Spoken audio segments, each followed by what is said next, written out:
Sahabat peradilan sekalian, kemajuan teknologi informasi membuat pengguna layanan, baik eksternal maupun internal, mempunyai banyak kemudahan akses informasi maupun kenyamanan menerima layanan. Efektivitas dan efisiensi yang bermuara pada kemudahan layanan yang sederhana dan berbiaya ringan selalu menjadi kata kunci bagi penerima layanan. Mahkamah Agung Republik Indonesia selaku pemegang tampuk kekuasaan kehakiman yang salah satu core bisnisnya adalah pelayanan terhadap masyarakat pencari keadilan, sangat menyadari akan hal tersebut. Berdasarkan ketentuan Pasal 2 Ayat 4 Undang-Undang Nomor 48 Tahun 2009 tentang Kekuasaan Kehakiman menyebutkan peradilan dilakukan dengan sederhana, cepat dan berbiaya ringan. Maka, untuk mewujudkan hal tersebut, perlu dilakukan pembaharuan guna mengatasi kendala dan hambatan dalam proses penyelenggaraan peradilan sebagaimana strategi-strategi e-government yang disebutkan di atas. Salah satu terobosan menghadapi kendala dan hambatan tersebut, Mahkamah Agung Republik Indonesia meluncurkan aplikasi e-court. E-court adalah layanan pendaftaran perkara secara online atau e-filing, mendapatkan taksiran panjar biaya perkara secara online, pembayaran biaya perkara secara online atau e-payment, pemanggilan yang dilakukan dengan saluran elektronik atau e-summon, dan persidangan yang dilakukan secara elektronik atau e-litigation. Hal ini berdasarkan Peraturan Mahkamah Agung Republik Indonesia Nomor 3 Tahun 2018 tentang administrasi perkara di peradilan secara elektronik. Peraturan tersebut kemudian dicabut dan diganti dengan Peraturan Mahkamah Agung Republik Indonesia Nomor 1 Tahun 2019 tentang administrasi perkara dan persidangan di pengadilan secara elektronik. Mahkamah Agung terus berbenah kemudahan dan implementasi tentang Pasal 2 Ayat 4 Undang-Undang Nomor 48 Tahun 2009 tentang Kekuasaan Kehakiman tersebut diwujudkan melalui Perma Nomor 7 Tahun 2022 yang di dalamnya membahas tentang surat tercatat. Dalam Pasal 1 Angka 13 Perma Nomor 7 Tahun 2022 dijelaskan bahwa surat tercatat adalah surat yang dialamatkan kepada penerima dan dapat dibuktikan dengan tanda terima dari penerima dengan menyebutkan tanggal penerimaan. Berdasarkan keputusan Ketua Mahkamah Agung Republik Indonesia Nomor 363-KMA-SK-12 tentang petunjuk teknis administrasi dan persidangan perkara perdata, perdata agama, dan tata usaha negara di pengadilan secara elektronik, dapat dipahami bahwa ada dua teknik dasar dalam pengiriman surat tercatat kepada tergugat. Yang pertama, on delivery, di mana jurusita atau jurusita pengganti mengirim relas panggilan atau pemberitahuan putusan atau penetapan dengan mengantarkan langsung ke jasa layanan pengiriman. Baru kemudian, pihak jasa pengiriman mengantarkan relas panggilan atau pemberitahuan putusan atau penetapan tersebut ke alamat pihak tergugat.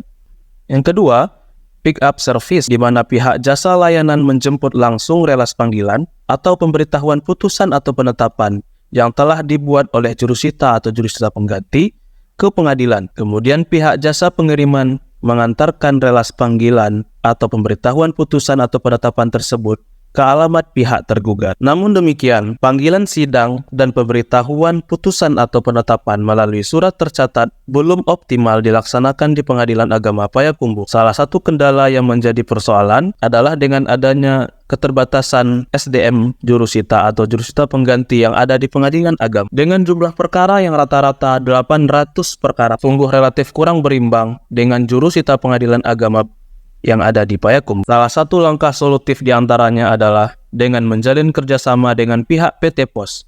Misalnya, di mana petugas poslah yang menjemput surat panggilan sidang dan pemberitahuan putusan atau penetapan tersebut ke kantor pengadilan, atau pihak pos menempatkan salah seorang pegawainya di loket PTSP pengadilan. Namun, hal tersebut tetap menjadi persoalan bagi pengadilan yang lokasinya relatif jauh dari kantor pos atau menjadi masalah bagi pihak pos sendiri dikarenakan kekurangan tenaga SDM yang dapat menjemput ke kantor pengadilan atau menempatkan pegawainya di loket PTSP pengadilan. Kondisi ini dialami oleh Pengadilan Agama Payakumbuh yang mana hal tersebut menjadi dasar bagi Pengadilan Agama Payakumbuh untuk dapat memunculkan inovasi aplikasi baru yang disebut dengan IMOS, efisiensi, panggilan sidang dan pemberitahuan putusan atau penetapan via surat tercatat melalui aplikasi monitoring surat tercatat secara elektronik, yang mana inovasi aplikasi IMOS dapat melakukan penyederhanaan proses, yaitu meniadakan antar-mengantar atau jemput-menjemput antara jurusita atau jurusita pengganti dengan pihak layanan jasa pengiriman terkait dengan panggilan sidang dan pemberitahuan putusan melalui surat tercatat, cukup melalui media aplikasi IMOS. Berikut kami terangkan alur kerja operasional aplikasi IMOS. Jurusita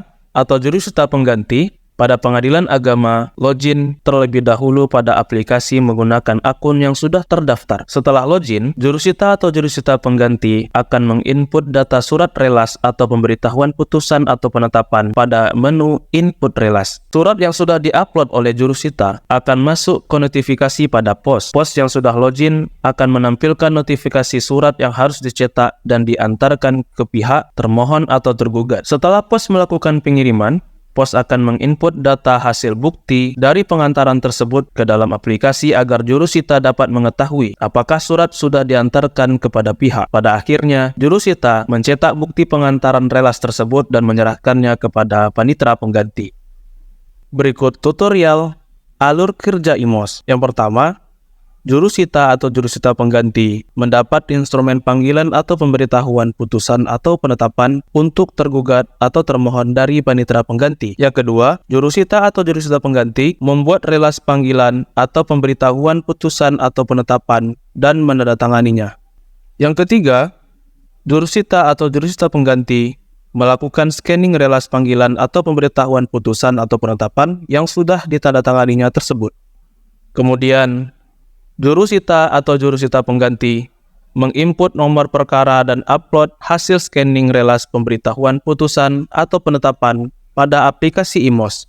Selanjutnya, pihak pos membuka aplikasi IMOS, kemudian mengklik fitur notifikasi pada aplikasi IMOS. Selanjutnya, pihak pos mengunduh file yang sudah diupload oleh jurusita atau jurusita pengganti. Lalu, pihak pos memprint out hasil unduhan. Kemudian, pihak pos mengantarkan relas pemberitahuan, baik putusan maupun penetapan tersebut, kepada pihak termohon atau tergugat. Lalu, pihak pos mengupload hasil atau berita acara berupa bukti dari pengantaran tersebut ke dalam aplikasi sesuai dengan nomor perkara. Terakhir, jurusita mencetak bukti pengantaran relas tersebut dan menyerahkannya kepada panitera pengganti untuk dimasukkan ke dalam berkas perkara. Penyederhanaan proses dalam administrasi perkara dan persidangan secara elektronik merupakan intisari dari Perma 7 2022. Kehadiran IMOS merupakan wujud nyata dalam hal itu. IMOS, terobosan inovatif membuat pekerjaan lebih praktis. Saya Taufik, saya reformer.